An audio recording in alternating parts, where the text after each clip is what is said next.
Marlow is one of the most well-known names in the Minecraft PvP community, and right now she's at the center of a storm. The accusations are serious, faking her persona, manipulating people, and cheating to climb the ranks. As the owner of the PvP club at MC Tiers, which for a long time was the go-to system for ranking PvP players, those claims don't just affect her reputation, they put a question mark over the whole competitive scene. This video isn't for piling on, I'm just looking for a few of the accusations specifically, and making the case that some of them don't hold up when you actually look at the evidence. My first point is about the impersonator accusations. Even after the face reveal, some people still aren't convinced. The theory goes that Marlow used a sister or a hired actor instead of showing her real face, but actually think about what that actually requires you to believe. Marlow's been posting videos for years, including early PvP tutorials and hand cams going back half a decade. For the conspiracy to hold, she would have needed to hire the same actor across all of those videos, consistently for over 5 years. At that point, the actor is doing more of the work than Marlow.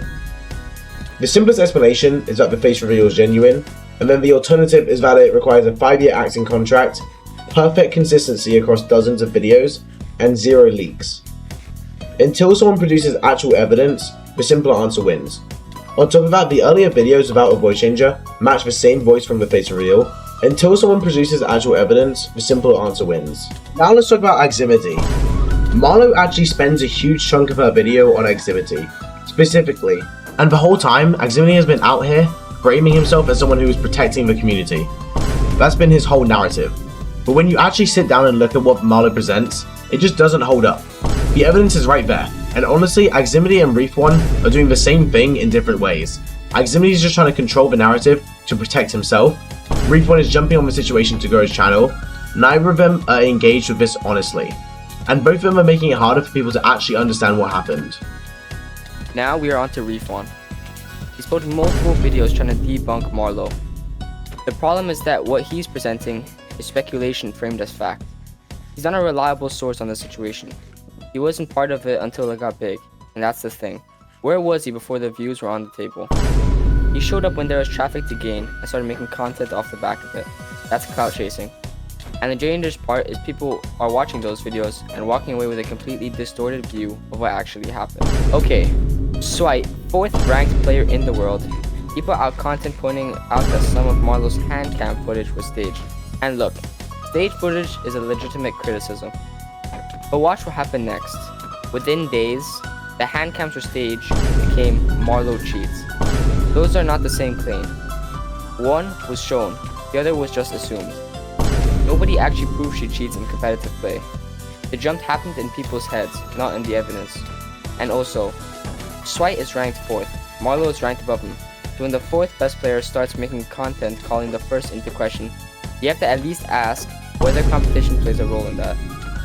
That's not an accusation, but the conflict is real. Now this one is actually insane. Danger Mario is not a real person. It's a hacker persona operated by a group of 2v2t hackers.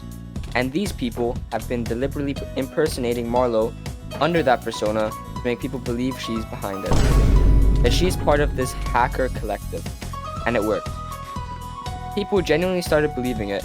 And the reason it worked is because when there are already allegations floating around, something like this just gets absorbed into the pile. Nobody stopped to ask where the connection actually came from. There wasn't any evidence. It was manufactured specifically because her name was already being questioned.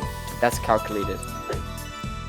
Dr. Donut said he doesn't believe that Marlow's a girl, and offered to fly her to a hotel to 1v1 him in Minecraft. Dear this girl, or dear Marlow, if this is Marlow, if this is you, do you want to 1v1 me in real life? I mean, you requested to meet up with people in real life, and you said you really want to meet up with people. Why don't me and you meet up and we 1v1? I'm gonna get smoked in every game mode, right? How about this?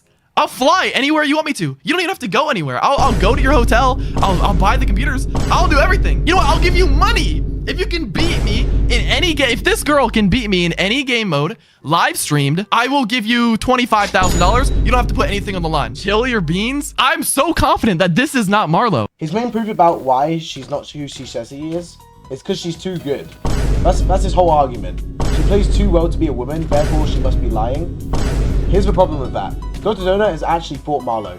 He knows firsthand how good she is, and instead of that being evidence of her skill, it became evidence of deception in his mind. That's not skepticism, that's a conclusion that arrived at before looking at the evidence. and then worked backwards from it. The misgendering isn't a slip either. He's doing it to deliberately make a point, and the point is that a girl simply couldn't be this good. That's exactly the kind of bias this video is about. When someone's first instinct after losing or watching someone dominate is to question whether they're actually a woman, that tells you more about the person asking than it does about Marlow. Look, we're not here to say Marlow is completely innocent of everything.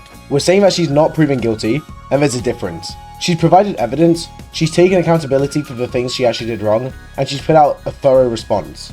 That deserves to be engaged with honestly. Instead, what we've got is Reefan spreading misinformation for views, Aximity trying to rewrite the narrative, and a hacker group literally manufacturing a connection to damage her name. Go watch her video, make up your own mind based on what she said, and not based on someone else's clout run. Thanks for watching. watching!